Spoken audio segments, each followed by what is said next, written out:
Welcome back, everyone. The stage is now set for the November 16, 2024 governorship poll in Ondo State as the Independent National Electoral Commission, INEC, says the collection of permanent voter cards ahead of the election will begin on Thursday. In a statement on Monday, Sam Olumekun, INEC National Commissioner and Chair of the Information and Voter Education Committees, said the PVCs have been printed for all registrants. He added that the PVCs have already been delivered to the Commission's state office in Akure for collection by eligible voters. In another development, the Ondo State chapter of the People's Democratic Party has alleged that the All Progressives Congress-led government has denied it the venue to kick off their campaign ahead of the governorship election. PDP alleged that earlier applied for the usage of the Democracy Park in Akure, the state capital, for its campaign slated for October 15, 2024. But was later denied by the state government. So tonight, let's speak with the Chief Press Secretary to the Governor, Ebenezer Adeniyan, on this and other matters. Thank you so much for joining us this evening. Welcome to Politics Tonight. Thank you very much for having me. Right, so we have about 17 governorship candidates who are ready for the November 16 governorship election in Ondo State. So first, what is campaign looking like in Ondo State? How would you describe the kinds of campaign going on in the state? Would you say all candidates have adopted issue-based campaign as against propaganda? Let's start with that. Thank you very much. The All Progressive Congress, APC, flagged off his campaign on Saturday, senatorial campaign at Ondo City. And earlier today, we were at Ikare Akoko in Akoko Northeast Local Government Area of Ondo State, for the Ondo North senatorial leg of the campaign flag off, and the senatorial district leg will hold next in Ondo South Senatorial District at Okitipupa on Wednesday. So far, so good. The APC has been running its campaign seamlessly without any incident. It's been peaceful. It's been overwhelming. The support has been overwhelming. The people of Ondo State across the two senatorial districts that we have visited so far have come out in their large number to welcome Mr. Governor to their areas, and the support has been very, very encouraging.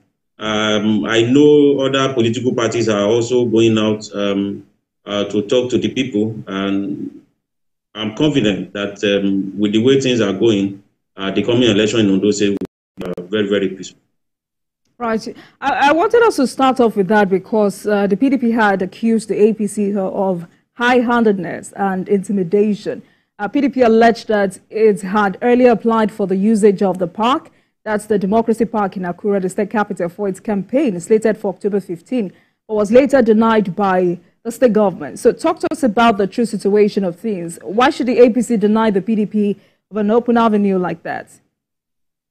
Thank you very much. The Democracy Park is a venue that is open to all political parties, all political groups.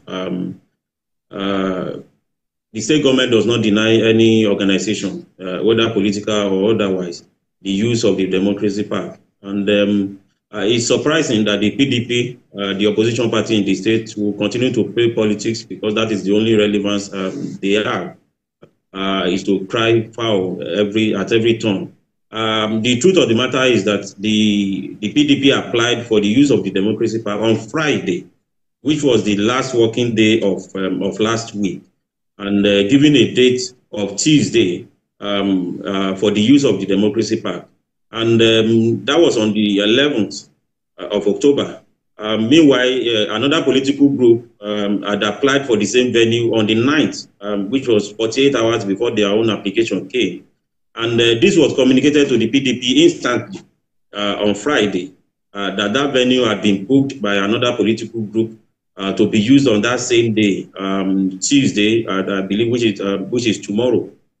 So I think the PDP waited for a few days after that had been communicated to them before coming out to play politics with it by saying that they were denied the use of the venue, which is not true. There are other open spaces within Akure, the state capital, where political campaigns, rallies can take place.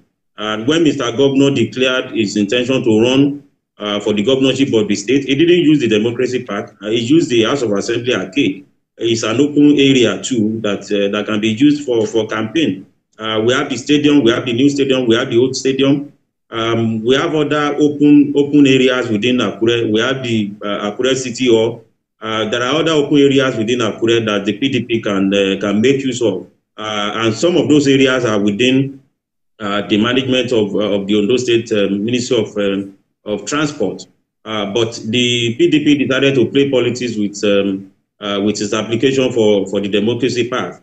They want to flag up their campaign. It's not as if that is going to be the only rally they will hold in the entirety of the campaign before the election.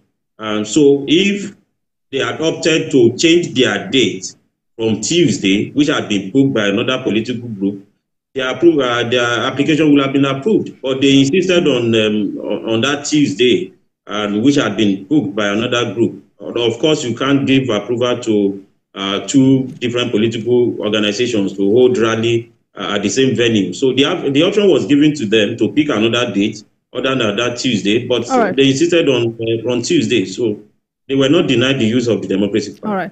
So, I mean, first, you just said another party had paid for the park. So what political party is that? Another political group. What political group is that? Well, I wouldn't know that. I think the officials of the Ministry of Transport will know the name of the group that applied for it. Maybe we'll wait till tomorrow to see which political group will be making use of the venue.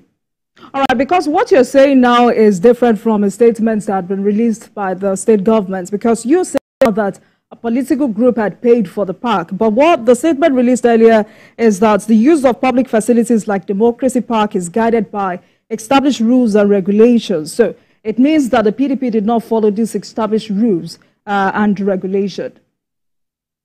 Do you understand what I just said? Okay, thank you very much. I have with me now, I can read, if you allow me, the statement from the special advisor to Mr. Governor on transport, because that is the government agency that is in charge of the management of the Democracy Park. And I can read a section of that statement for you, if you allow me. Please go ahead. Which says that, okay, I'm just trying not to go through everything.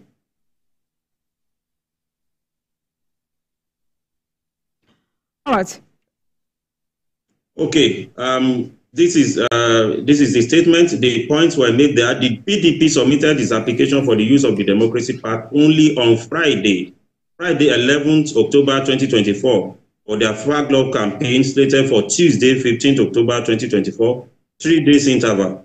Whereas interested groups had applied since October 9th, 2024, with 5 days interval. It is important to stress that the PDP's application was erroneously addressed to the permanent secretary of the ministry instead of the special advisor, who is not just the political head but also the approving authority. Needless emphasizing the administrative implication of wrong presentation being loss of speed and ease of attention. The permanent secretary did his job timeously and responsibly by within hours of receipt, drawing the attention of the PDP to this and advising for representation for an expeditious attention. Upon treatment, the PDP application was refused for its 15th because the facility had been approved for another group which had applied since October the 2nd. The Democracy Park was approved for the use of the other client based on proper processing and recommendation by competent officers who followed established protocol. So you can take from this the background I laid already, that the application came on the 11th, which was last Friday, whereas another group had applied for the use of that same facility on the earlier than the PDP, and this was the PDP official that made the application was told instantly that this venue had been booked for that day. Can you pick another date? And the official promised to get back to the agency after consulting with the leadership of the party. The official of the PDP that made the application did not get back to the agency, but instead, 2 days later, we saw on the media PDP raising alarm that they were denied the use of the venue. And the statement they issued did not mention the fact that they were given the option to pick another date that would be convenient for the management of the facility. All right, that's fair. Thank you for that clarification. The governor recently announced the approval of the minimum wage to workers. What necessitated that move? 73,000 naira. Because, thank you very much. All right.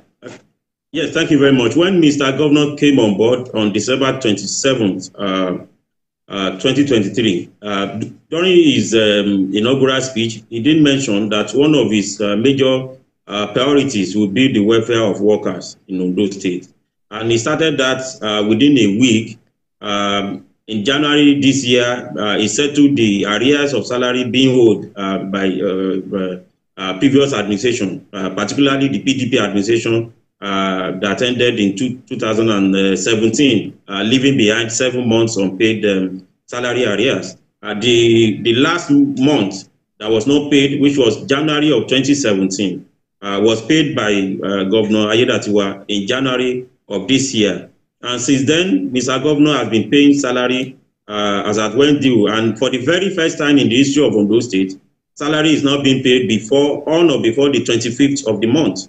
This is the first time in the history of the state that salary will be paid, even when the state was in abundance of resources. Salary was not paid before the end of the month. But today, salary is paid on or before the 25th of every month. And also, Mr. Governor introduced wage award earlier in the year as part of the measures put in place by the state government to cushion the effects of the removal of fuel subsidy on the economy. That wage award was the second highest in the country, which was 35,000 naira for the civil servants. And that was supposed to last for 6 months, which the government paid for 6 months. And after that ended within the 6 months, Mr. Governor decided to introduce a reduced one, which was 15,000 naira afterwards. And the workers of tertiary institutions in the state who were not captured in the first batch of the payment of the wage award, Mr. Governor approved their own payment for another 6 months, which was 35,000 naira wage award, second anywhere in the country. So this should give you the impression that Mr. Governor takes the welfare of workers of Ondo State as a priority. So it's no surprise that when he flagged up his campaign on Saturday, the first promise he made there was for the workers of the state. Right. He has always said that... Mr. Ebenezer, but how sincere is the governor with this latest development? Because the PDP has announced on Saturday that even though the federal government approved 70,000 naira as the